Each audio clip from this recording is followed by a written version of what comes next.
요한이 보낸 자가 떠난 후에 예수께서 무리에게 요한에 대하여 말씀하시되 너희가 무엇을 보려고 광야에 나갔더냐? 바람에 흔들리는 갈대냐? 그러면 너희가 무엇을 보려고 나갔더냐? 부드러운 옷 입은 사람이냐? 보라, 화려한 옷을 입고 사치하게 지내는 자는 왕궁에 있느니라. 그러면 너희가 무엇을 보려고 나갔더냐? 선지자냐? 옳다. 내가 너희에게 이르노니 선지자보다도 훌륭한 자니라. 기록된 바 보라, 내가 내 사자를 내 앞에 보내노니 그가 내 앞에서 내 길을 준비하리라 한 것이 이 사람에 대한 말씀이라. 내가 너희에게 말하노니 여자가 낳은 자 중에 요한보다 큰 자가 없도다. 그러나 하나님의 나라에서는 극히 작은 자라도 그보다 크니라.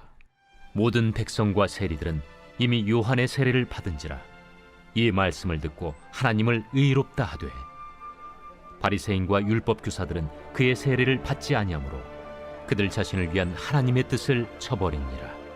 이 세대의 사람을 무엇으로 비유할까? 무엇과 같은가?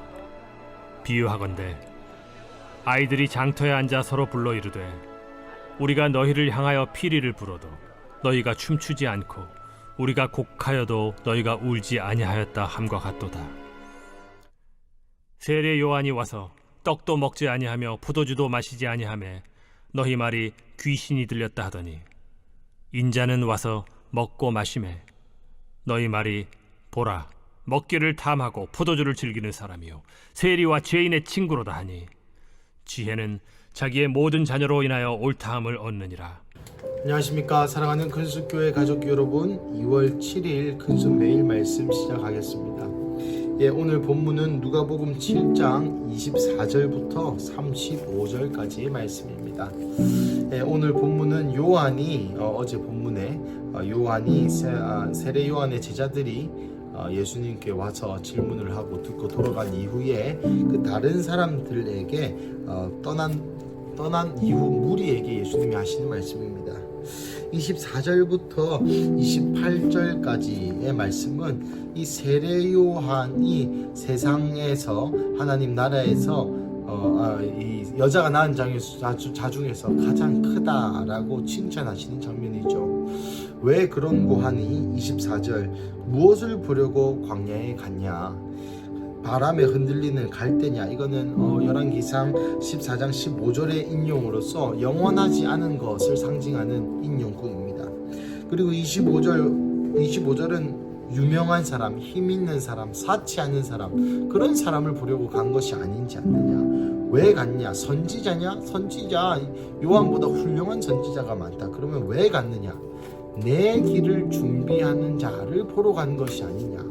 나중에 가면은 하나님의 뜻이라는 표현이 나옵니다. 즉 하나님의 뜻, 즉 예수님을 보러 간 것이 아니더냐? 예수님이 올 것이다 라는 것을 들으러 간 것이 아니더냐? 메시아가 온다는 것을 들으러 간 것이 아니더냐? 라고 이야기하는 것입니다. 그러니 이 그 무엇보다 존귀하신 예수님의 길을 예비했던 요한은 그 누구보다 큰 자라고 이야기하죠.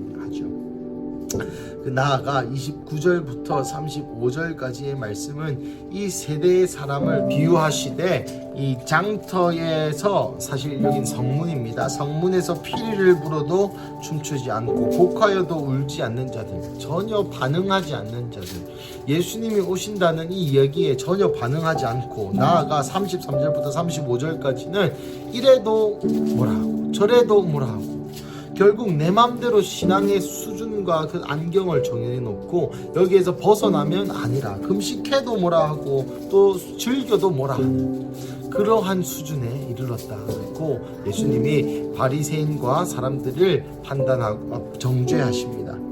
나아가 35절, 지혜는 지혜의 모든 자녀, 그 열매로 인하여 옳다함을 얻는다. 나중에 누가 맞는지 보자 라는 이야기죠. 참 무서운 말씀이 아닐 수 없습니다. 사랑하는 가족 여러분, 오늘 이 두 이야기를 통해서 어떤 것을 느끼십니까?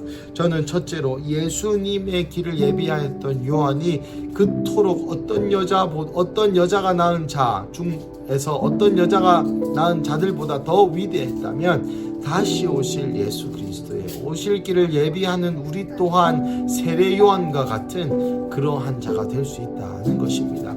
그래서 우리가 다시 오실 예수의 오실 길을 예비할 때 우리도 세례 요한의 반차를 따른 이 땅에서 크고 큰 자, 이 세상의 사람들을 우리더러 작은 자 혹은 의미 없는 자, 흔들리는 갈대와 같고 또 화려하지 못한 자라고 얘기할지 모르겠지만 하나님 나라에서는 크고 큰 자로 불리움을 받을 수 있다는 것입니다.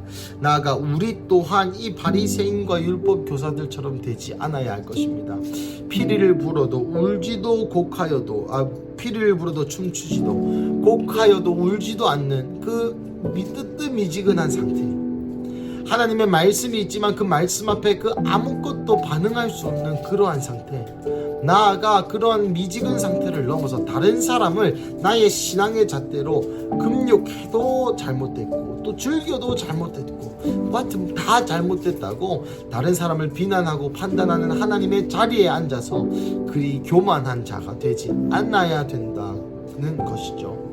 사랑하는 가족 여러분, 오늘 이 말씀 앞에 다시 우리의 인생을 세워보시며 우리의 인생이 그냥 뜨뜻미지근하고 다른 사람을 판단하고 교만하고 죽은 자와 같이 되는 것이 아니라, 그런 것에 방어하는 그러한 신앙을 가지는 것이 아니라 나아가 적극적으로 마치 세례 요한과 같이 적극적으로 하나님의 나라를 추구하며 주님의 다시 오시기를 예비하는 삶, 그러한 삶을 우리 또한 살 수 있다는 희망이 있는 것이죠. 사랑하는 가족 여러분, 그래서 오늘 우리의 삶 가운데 먼저는 이 교만한 마음이 없는지, 나아가 우리 안에 뜨뜻미지근한 신앙은 없는지 점검해 보시고, 그리고 나서 하나님의 나라가 또 내 안에 있는지, 하나님의 다시 오실 길, 예수 그리스도의 재림이 나의 지금 사는 내 인생과 어떤 연관이 있고 그것을 어떤 마음으로 기도하고 그것을 향해 어떻게 살아가시는지를 우리가 함께 생각하고 또 기도하고 그 가운데 거하시는 하루 되시기를 주님의 이름으로 간절히 축복합니다. 우리 함께 기도하시겠습니다.